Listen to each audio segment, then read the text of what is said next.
വന്ന വഴിക്ക് തന്നെ പ്രതി മേടിച്ചിട്ട് ആകാലമ്പായി. ഓ, വേറെ ഒന്നും നടന്നിട്ടില്ല. വേറെന്ത് നടക്കാ? എനിക്ക് അവളെ കണ്ടപ്പോ തന്നെ ഭയങ്കര ഇഷ്ടമായടാ. അങ്ങോട്ട് തുറന്ന് സമ്മതിക്ക്.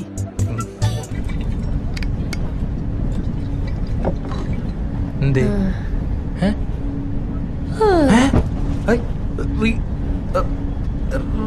Reenu, Reenu. JK, just kidding. കണ്ണാലെ കണ്ണാകെ തൊട്ടപ്പോ തന്നെ പൊട്ടിപ്പോയെന്റെ കണ്ണിൻ പിഞ്ഞാണം മൊട്ടുപോലെ. ശരിയാണ്, എന്റെ പാർട്ട്ണറെ കുറിച്ചുള്ള കോൺസെപ്റ്റുകൾക്കൊക്കെ ഓപ്പോസിറ്റ് ആണ് നീ. പക്ഷെ ഒരു ഗട്ട് ഫീലിംഗ് ഞാൻ പറയാ, I think I am falling for you. അങ്ങനെയൊന്നും പറഞ്ഞ അവന് മനസ്സിലാവൂല. മലയാളത്തിൽ പറഞ്ഞു കൊടുക്ക്. Sachin, I love you. കണ്ണാലെ കണ്ണാകെ തൊട്ടപ്പോ തന്നെ പൊട്ടിപ്പോയെന്റെ